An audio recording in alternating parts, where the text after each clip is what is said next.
Yeah, I got the game all in my hand. Ooh.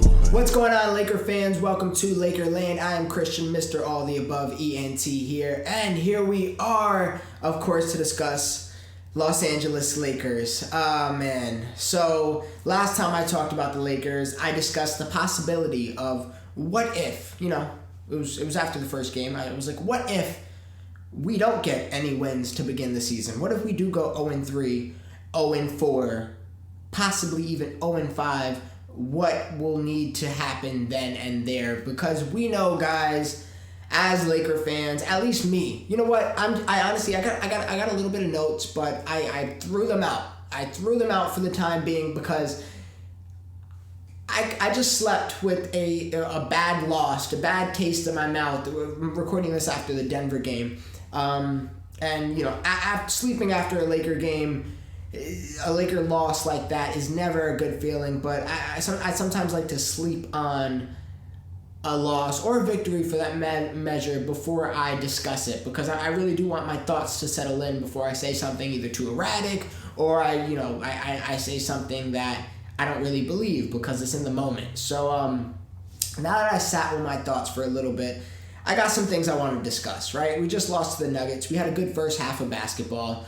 Second half, not so much. Clearly got outperformed. The game wasn't really even a game by the beginning of the fourth quarter, but about the midway through the fourth quarter, it was wraps. It was over. We did see a new starting lineup yesterday that I'm going to get into a little bit later. I want to get into a big topic of what this video is going to be about, and that is the one, the only Anthony Davis, right? So Anthony Davis, obviously, we've seen a lot of good from Anthony Davis as a Laker, but we have also seen a lot of bad when it comes to Anthony Davis as a Laker, and usually that bad is just unavailability or him not feeling like he's taking that next step that we wanted him to take. So to discuss Anthony Davis, who has had a good start to the season, the issue is right there in all reality. So this roster, we know, we're not dumb. I think Rob knows. I think Darvin knows. LeBron definitely knows. This roster is not great. It's not perfectly constructed. We'll get into some reasons why in a little bit. But because of these constraints, we need our stars to step up. We are dependent on our two stars, and we're going to have to be. We're not a great all-around team. We don't have a ton of great pieces, but we do have two, at least I hope we do, great superstars with Anthony Davis and LeBron James. LeBron James is in year 20. He's a 40-year-old man at this point. I was telling my man yesterday, I give him a pass for this year. Honestly, I give him a pass for the rest of his career.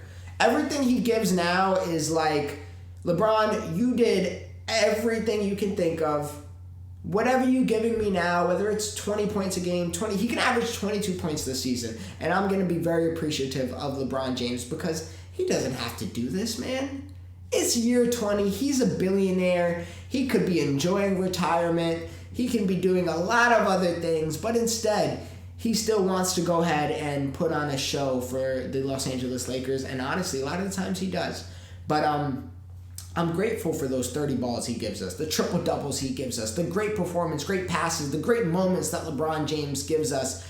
But with that being said, I am not relying, I don't want to have to rely on LeBron James in year 20. I personally think that we need to rely on Anthony Davis.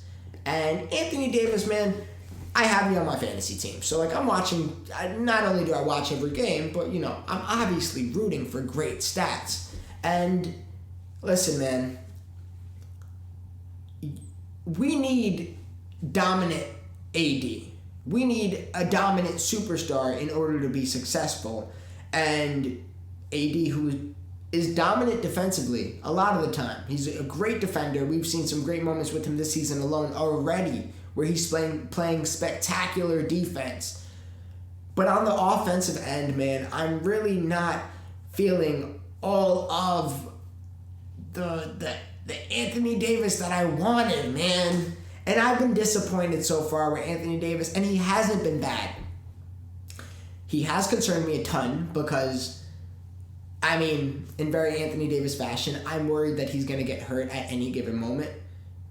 At one moment, he hits the floor hard. I'm worried about his hip.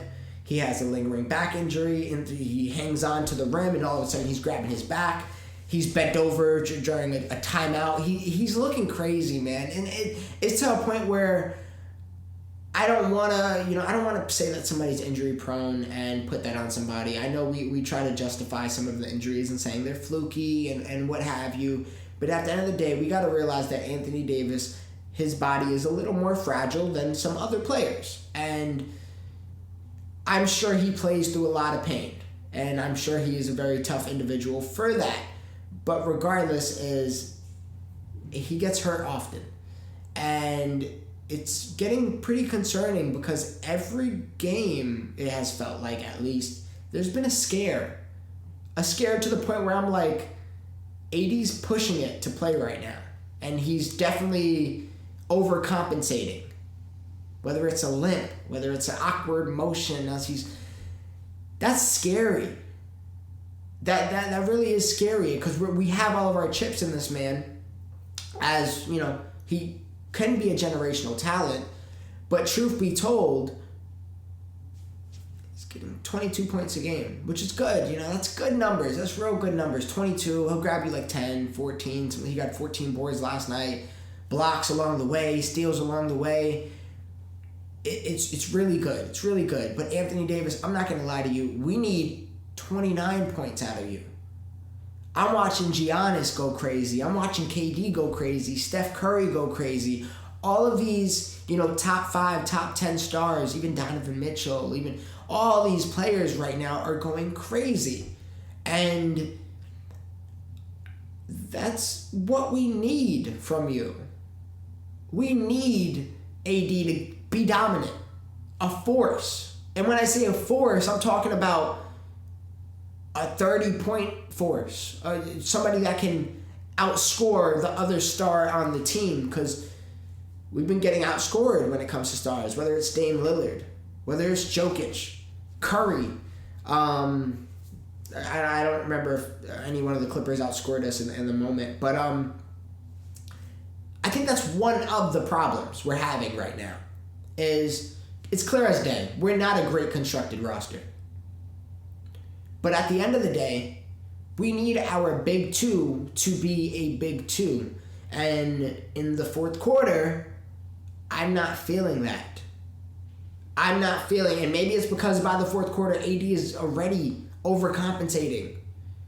LeBron James, by the fourth quarter, he's in year 20. He's a 40-year-old man in Denver. Where, it's hard to breathe, apparently, because the announcer's reminding us every 2 seconds. Come on, man. Really. Come on, AD. I'm rooting for you very, very hard, man. I'm rooting for you very, very hard. And I can see the frustration on your face in the post-game interviews. I know you want to win. I know LeBron wants to win. Obviously, I know Ham wants to win. I do need more out of you. And the jump shot, I know you blamed the wrist last year.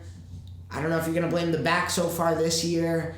But he's I believe he hit 2 threes in one of the games. It might have been the Blazers game. He's only hit a 3 in one game this year. And you know what? I mean, I feel like none of the Lakers has hit a 3 a game this year. But with that being said, AD, your shot's still not falling. And when you're attacking, when you're in the paint, I've seen moments this year where AD looks great, he looks dominant, he looks unstoppable, and then there's moments where I'm like, what's going on, Anthony? Why are you not finding the ball? And sometimes that is the truth. The ball doesn't find him. It's not focused sometimes around Anthony Davis. And I do think we probably got to make more of an effort of doing so and putting more offensive focus around Anthony Davis and putting him in positions where he can just kind of dominate a little more. But he's been in a few spots like that this year. Ultimately, though, that jump shot has to fall for us to get the Anthony Davis that we thought we were going to get when we first got the guy.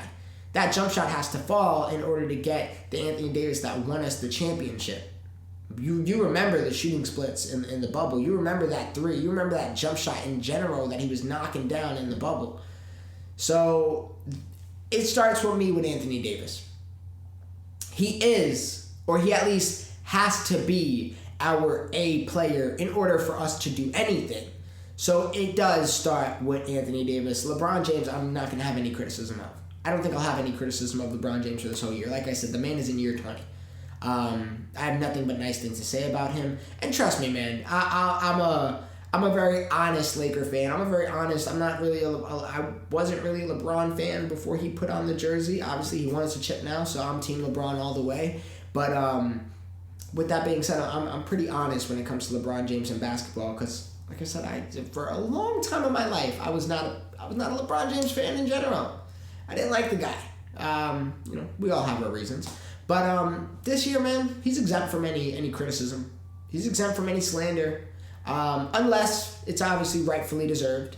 Maybe he really does some boneheaded decisions. Yesterday he had a ton of turnovers. That can't happen. He only had 19 points. Truth be told, if we want to win, that can't happen. We need both of them to get the 25-25. One of them needs to get 30. We need that. And I guess that brings up the next topic. And what else do we need? Do we need Russell Westbrook back on the court? Is that a reason why we lost yesterday? Russell Westbrook was benched. I'm sorry, not benched. Russell Westbrook did not play yesterday due to a hamstring injury. Now, we can conspiracize on whether or not we believe that injury to be fact or fiction. I don't want to assume anything, but I do think it's a little bit ridiculous. I covered it before. I think it's a little bit ridiculous when Russell Westbrook said when he came off of the bench in a preseason game that he believed he hurt his hamstring then because it was a different flow of the game for him. He didn't know how to warm up correctly. To me, I'm going to be honest with you, sounds like a bunch of BS. And maybe he did hurt his hamstring. Most likely, maybe he. I'm going to say yes, he did hurt his hamstring. I'm gonna be on that side. But ironically, you play 3 games, and then on the 4th game, where clearly it's coming off of. I'll talk about that Russell Westbrook moment for a second. The Russell Westbrook shot where he is going for a 2-for-1 ultimately cost us the game. We were up by 8 points with about 4 minutes and some change to go. We sub in Russ, and we end up losing the game by a few points. I would like to say, going back on the AD point, if AD gets 30 that game, if AD gets 29, 28 that game, we win the game. Right there. We win the game. Now that point is said, yes, Russell Westbrook makes a bonehead decision. Laker fans call for his head. I'm one of them. I don't want to see Russell Westbrook play on the Lakers right now. Definitely not starting. So, going into this game, you're 0-3, you have to change something. You absolutely do. And listen, first of all, we do have a tough schedule to kick off the year. Absolutely vicious schedule. You see some of the teams, we're talking about the Jazz right now. No, we all are not taking the Jazz serious by any means, but don't gas up the Jazz at their record when they're facing the Houston Rockets. And we're facing the Warriors and the Clippers and the Nuggets and the Blazers with a very good Damian Lillard. So there is that. Sometimes I'm all over the place, so I'll get back to Russ right now. With that being said, we're 0-3. We got to do something different going into the 4th game. Has to. We can't go 0-4. We can't. Well, we can because we did, but something has to change. I do believe that something would probably be, all right, Russ, we need you off the bench. So very convenient that he just so happened to sit out with the hamstring injury. And honestly,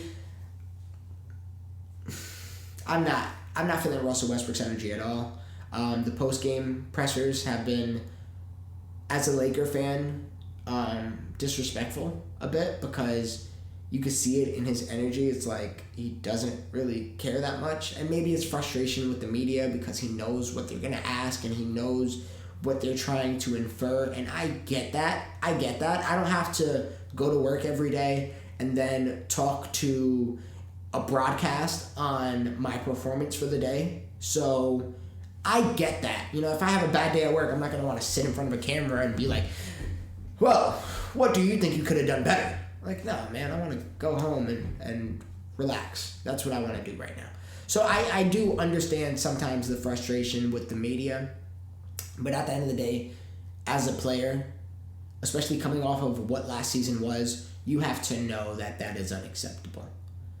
That, you know what? I think he knows that. I honestly think right now he is the ultimate troll, and he's trolling us. I don't think he wants to be in LA. And I'm not going to rehash the fact that if he's not in LA, I don't think he's on the team, because I really don't.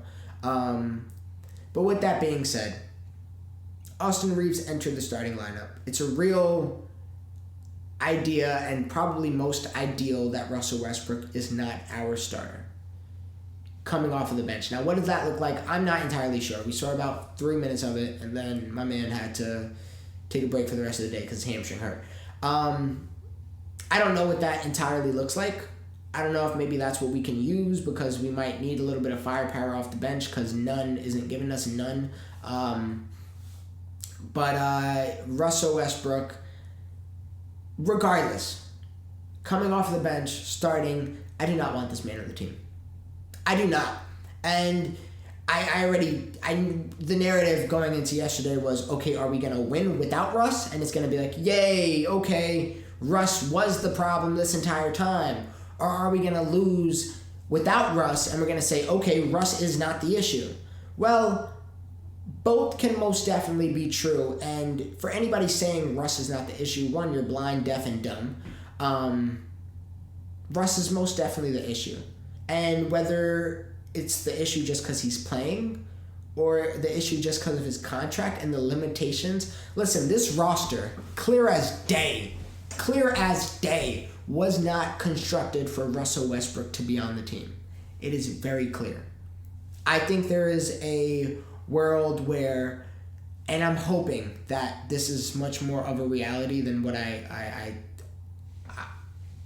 hope it was a reality, and then things just didn't line up correctly, because I want to have faith in Rob. I want to have faith in the Lakers front office, and I want to have faith in the organization that we wouldn't be as boneheaded as we have been to bring this man back with the roster as constructed, because I do think there is a world where we were supposed to have Dennis and Russ was supposed to be gone, but Dennis is hurt, which is also part of the reason why we're waiting for a trade. Because if Russ isn't playing, if we don't have Dennis, then we're left looking like today, which is clearly not enough. But ultimately, this roster was constructed to get back pieces, the assets that Russell Westbrook can bring back. We need the depth that Russell Westbrook's trade will provide us. Russell Westbrook as a player doesn't do anything for us. Not right now. Not with our current construction, and I don't want to construct it any differently to make Russell Westbrook a factor on this team. I'm okay on that. So we need these assets that are pending in this Russell Westbrook trade that has been pending for X amount of months. Rob, you need to get on the phone, or this season is over damn near before it really got started. We need the assets. We need the depth. We need another wing. We need a center. I know we're waiting on Thomas Bryant. He's not really even getting any minutes. Doesn't look too sharp in his minutes, nevertheless. Maybe Thomas Bryant could be different. I had a lot of faith in both of them this offseason. We need to do something.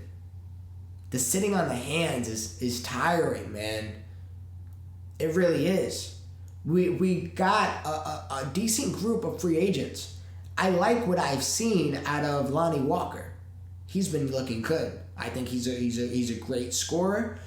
He's a great punch, whether it's coming off the bench or whether it's starting. Right now, he's been a nice complimentary piece. I wonder if that piece maybe needed to come off the bench just due to the fact we need a scoring punch. AR is just starting to get some more minutes, and I got faith in Austin Reeves. I think he should be penned in as a starter. He plays great alongside Anthony Davis and LeBron James. Hit 2 threes yesterday. Somebody has to do it, right? Kendrick Nunn has been absolutely useless. He got to get shipped off with Russell Westbrook unless he proves something different. Because right now he's looking just like Russell Westbrook, missing everything. Going into yesterday, at one point he had 13 consecutive missed field goals, bunch of turnovers. Frustration, man. Troy Brown's looked solid in the minutes he got. Toscano Anderson, he's looked solid in the minutes he got. Problem is, neither of them have really proven to be a three-point shooter. Thomas Bryant, still yet to be determined. Damian Jones, haven't seen too much. Matt Ryan, we can't rely on that. We need a real shooter, I'm sure Matt Ryan can definitely shoot, but he's not the level of NBA talent, NBA level shooter that we need. Not in a million years. I'm probably even missing some more people that my brain really cannot think of. Pat Bev, I've liked the minutes. The problem is, man, we need more. We need more. Whether that more is a Buddy Hield, a Doug McDermott, a Josh Richardson, a Terry Rozier, Jakob Powell, whatever you say his damn name, from the Spurs, Miles, whatever that more is, we need it. And we don't need Russell Westbrook. And I don't think regardless at this point there's anything he can, unless he magically hits a switch coming off of the bench and it's exactly the scoring punch we need, and maybe at that point we just flip some of our newly acquired assets that would be trade eligible come December with a first round pick to get something in the moment that we really need, like a Buddy Hield once again. Maybe that's a route to go if Russell Westbrook can work, but I'm not going off that if anymore. Please, man, the man doesn't want to be here. We don't want him here. Let's meet each other halfway. I will personally, actually, somebody walked into my job the other day, Celtic up. I threw up in my mouth as he walked in, but I'm a good customer service representative, so I did cater to the gentleman. Went his way, and I started the conversation. Oh, you're a Celtics fan. That's unfortunate. But no, nevertheless, you're a Celtics fan. We were talking about basketball for a few seconds, and I was like, yeah, I'm a Lakers fan, going through a Russell Westbrook, trying to find a home for him. And he was like, oh man, I'll take him on the Celtics. Listen, I don't know. I'm sure if any somehow Celtics fans are watching, I'm sorry. But regardless, I'm sure no other Celtic fan agrees with that man. But I told that man I would personally Uber Russell Westbrook from LA to Boston. Now I have not been to LA and I have not been to Boston. I'm willing to venture out just to get the man out.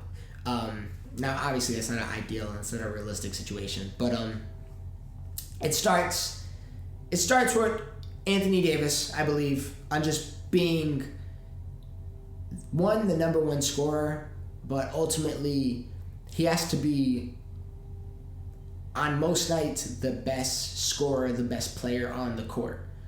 And for a lot of these nights he's looked like the best Laker on the court. It isn't saying entirely too much, only really competing with LeBron James, which, is a GOAT. So I guess that is saying a lot right there, but you're Tony, once again. But ultimately, you also have to be the best player on the other team. You need to be better than Damian Lillard. You need to be better than Nikola Jokic. You need to be better than Steph Curry. Or at least balance each other out. So the problem does start there. But we have an underlying problem with the fact that this roster is not constructed to work at all. It isn't constructed to work, period, without more assets, with Russell Westbrook on our team. We need Dennis to come back healthy. But guys, listen, we can't keep doing this game where we need this person to be healthy, we need this person to be healthy. You guys have seen how these seasons have gone. Everybody's not going to be healthy at the same time. It's not going to happen. It hasn't happened any of these last seasons with Anthony Davis and LeBron James on the team. I'm not expecting it to happen now. We have to be prepared for when a man goes down, we can do next man up. That is what won us the chip initially. And we do not have enough pieces for that. If one man goes down right now, our whole rotation is out of sorts. And it starts there. We need a rush trade. We need to do better. Will we? I don't know. Are we really waiting? Are we really waiting? Because take a look at the schedule, guys. Take a look at it. We have the Wolves, which, gonna be honest, if I'm to make a guess on which game was the most winnable, maybe I'm talking too soon, but I got no faith in Gobert. Please, let's destroy them. Pat Bev revenge game, please. I need it. I can 0-5. 0-5, man. Because after that, we got the Nuggets again. After that, we got the Pelicans, who I placed a bet against them the other day. Forgot exactly who they were playing. But Mavs, I think it was. And they were short Brandon Ingram. They were short Zion Williamson. Probably short a few of their role players as well. Jose Alvarado was cooking. CJ McCollum, he actually had a rough game, but there was a few Pelicans that, honestly, I never even heard of that were cooking. Must be nice, right? And they beat the Mavs. Ended up beating them that day. So we got them up next, too. I'm not rooting for anybody's, health to go wrong, but I hope Zion and Brandon Ingram can heal up a little longer. And I hope they don't show up to that game. But even that, I fear that, man. Are we going to lose to Zion-less, Brandon Ingram-less Pelicans? Realistically, if that's the case, I hope not. But the schedule, man, it's only going to get tougher. And it does get easier after, like, the first stretch of 10 games. But are we going to be 1-9, 2-8? Because that's already a hell of a hole to dig ourselves out of. So this whole waiting to November, maybe waiting to December, I'm not with. Whatever we can do. You guys, listen, it's your job to get creative. It is. And I get the idea that we don't want to mess up our long-term future. Because ultimately, if it doesn't work this year, yikes, what is our future? And, is it AD? Like, I digress. But I get that idea. We want to be careful before we screw something up for the long term. Understood. We got to have a sense of urgency, though. We can't, guys, as Laker fans, we cannot be quiet. We cannot just deal with this. 0-5 would be disgusting. I witnessed, I remember the season with Kobe, Nash, and Howard. Just gives me nightmares to this day. Last year was probably my least favorite season, and then the Kobe Bryant, Nash, Howard season will probably go right underneath that as far as me watching as a viewer. But even that, I got to see Kobe go God mode. Ultimately, it ended the way it ended, which is the most heartbreaking shit in the world. But I got to see Kobe go God mode, and he brought us and he willed us to the playoffs. So that redeemed the season a bit. Last year was nothing redeeming. This year, if we go 0-5, that's nasty work, man. Real nasty work. And Rob, man, they're calling for your head damn near. And I'm a fan of you. I'm rooting for you, but you need urgency right now. Because we cannot continue to... another losing season is not in my cards. Might be in yours, though. Because... Are teams even going to want to trade right now? Why? I'm sure... I know, and it's reported that we look desperate. It's disappointing. It is very, very nasty, man. It is a nasty time to be a Lakers fan, unfortunately, and we could just hope that it gets better. But it starts with a trade. And this should have been done in the offseason. We should have had time to mesh with the new roster entirely, clean slate entirely, damn near. Instead, we're reliving what last season was already, and it is nasty work, man. Russell Westbrook has costed us games already. If Russell Westbrook doesn't play the fourth quarters in all these games, well, one, we're probably 2-2 right now. Sounds a lot better than 0-4, possibly 0-5. So that is where I'm currently at. I'm a concerned Lakers fan, a stressed Lakers fan, and I am rooting for everybody on the team to do better, turn it around, shoot a little better, Jesus Christ. But I'm also hoping for a trade. We're all waiting patiently on a Shams bomb, a Woj bomb, any type of bomb. At this point, if not that, I don't know what else. I don't think the Russell Westbrook experiment is an experiment anymore. I think your hypothesis was correct or incorrect, depending on what the hell you said, because my hypothesis was that it's not going to work. Proven. So we've seen what we needed to see. The only option right now is Russ accepts a bench role and he exceeds in it. If he doesn't accept the bench role, goodbye. Hamstring. Sit down.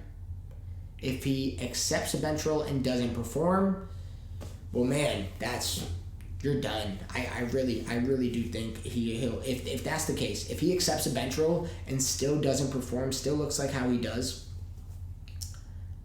he's definitely, at least, and I don't take any pride in saying this, and I don't pride myself in general of being a hater by any means. I show a lot of love. I give a lot of love. I have a lot of love in my heart in general. I don't like spewing hatred whatsoever. But if he doesn't accept a bench role or doesn't perform in the bench role, he does go out worse than Melo ended. And I think that's a fact. Because when he's done with us, I don't see anybody else looking at him with any interest. They're going to have to give him some time to mentally prepare himself for his next step in his career, because it isn't what it was. And that is more than clear, guys. He is whiffing everything to the point where I feel like he's trolling us in general, but you can't be trolling us this bad to the point where you're missing layups. Taking a dumbass jump shot while we have the lead. Man, he messed up my whole Sunday, my parlay. My DraftKings is empty at this point, guys. So, that's where I'm at right now, Laker fans. No notes. Wow, and I just vented for, it looks like, at least 25, 30 minutes. So, guys, I think we're all in the same boat where we are in a frustrated... We're all in the same boat that's currently sinking. And, we're all trying to figure out at what point can we either jump out or maybe get the boat to, float again. So I think the only way this boat can float again is a trade. Without a trade, maybe we can bench Russ for some time. Maybe he can be a decent enough bench asset for us where we can kind of hang tight until December. But I am not trying to hear none of that. If there's any trade out there, take it. Is that short-minded? Is that shallow-minded? I don't think so, because at the end of the day, I want to make the playoffs this year, and if there's any, I should specify, if there's any trade that can help us be better, make it. Whether that's to the Spurs, whether that's to the Pacers, whether that's to the Hornets, whether it's to get creative. Like I said, get creative, man. I've seen some very creative things on Twitter. Whether it's, trading with the Spurs, getting a trade exception, and then maybe using the trade exception later on in the year when we can trade our contracts after December 15th to now soak up in salary, and maybe we only lose one pick instead of two. There's creative ways to go around this, and I get that other teams, other franchises are most likely not throwing the life preserver to save us. I get that. Why would you? With the Lakers, it's FU. It should be FU from all these other franchises because we got 17. We're big chipped. We want 18. They know that. They know what we want. We want to compete. They know that. And they want us to not compete. That should happen. Nobody wants to lose a trade. Nobody wants to get back the poor return. Completely understood. At the end of the day, though, as a GM, it's your job to get creative and to win these battles, to make the team better. Because right now, are we a better team than last year? I saw a tweet that said we went from old and not being able to defend to young and not being able to defend. That's not the problem. I think that's a stupid tweet, in all honesty. Because we can defend. We have been playing defense. Defense has been the only bright spot. I haven't touched on that yet, and I'm at this point we're wrapping up. But defense has been a major bright spot. Our defense has looked really good. I got a decent amount of confidence with Darvin Ham and the defense energy that he has playing with right now. Also, though, at a certain point, this energy, this heart that some of the players are playing with is going to go down a bit, man, if we keep on losing. Because they're going to think, what are they even playing for? So let's not lose that. Let's not. And we got a good group of guys in the locker room with heads on their shoulders, and there's an elephant in the room along with it. So until that elephant is out, I don't know if I see anything except the circus. So we will see how this goes, and I really hope next time I record a video I'm talking about a trade that happened, but I'm not too confident in that. Rob, that needs to happen. And I hope, parts of me really does. Parts of me hopes I don't hope, I shouldn't say that. Parts of me wants to go 0-5 just so we can be adamant in making a decision. But I thought the same after we went 0-3 or 0-4. And it's a fear that we can go 0-8 and Rob might still be like, all right, well, November, Thanksgiving. Like, dog, it can't be for real. I don't have the patience. Maybe you have more patience than I. But I want to win. Feels like it's been a while, I don't take a preseason victory as a victory. I don't take a end of the year, nobody's really playing like last year, as a victory. I don't remember our last good win. I miss that feeling. So, guys, I hope I have some more optimism. If I can give any optimism going into our next game, that optimism is that we're facing Rudy Gobert. And me personally, not a big fan of Rudy Gobert. I hope we destroy him. And I'm not a big fan. I like Cat. I do. Not a big fan of playing against him, though. So I hope we punch him in the mouth. Obviously, figuratively. And I hope Pat Bev has a revenge game. And if there's any winnable game out of these last 5, because honestly, I mean, the Dame one should have been one that we had the game won. But if there's another winnable game, it's the next one. So let's hope we win. And maybe we go on a little streak. I feel like I'm lying to myself as I say this, but maybe we go on a little streak. We beat the Wolves, we beat the Nuggets, we beat the Pelicans, and then all of a sudden we're 3-4. 3-4 with 7 games in. Maybe we can end 10 games in 5-5, and it's like, all right, man, we're okay. We can get through this. We got to get there first, though. Got to get there first. I need 1 win before I see 5 losses, though. Minor requirement, because if not, if we go 0-5,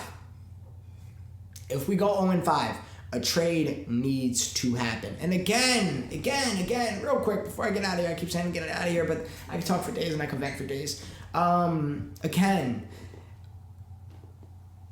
I'm not gonna say it's Russell Westbrook's fault. As far as like, maybe he doesn't even play next game and we still lose. It's not his fault necessarily, but we need what his contract provides amongst other players. He's our highest paid player, and all he is right now is a burden to the cap sheet, a burden to the team, a burden to the fans. We need to get rid of this burden and we need to be better. End of my sentiment. I gotta get out of here. I got some things I gotta do. But guys, thank you so much for watching. As always, please share your frustration with me. How are you currently feeling as we are 0-4? And what do you think is next as far as, the next coming games? Do you think a move has to happen? Are you swinging to one move over the other? Do you think, Rob Pelinka's just happily at home right now, just living it up, watching all of us in pain, but happy because he has a contract extension? I hope he's not that much of a devil, but who knows, man? Who even knows? Guys, thank you so much for watching. As always, please like, comment, share, and subscribe. And hey, Laker fans, I pray I do see you, but if I don't see you, I get it because I'm frustrated too. If I don't see you, have a good day, good evening, and good night. Yeah, I got the game all in my hand, ooh, and yeah, pop out with the drip and make a fan drool. You could risk it if you want, this ain't no fan duel. Yeah, I'm in a Benz cool, yeah, stepping for the breeze.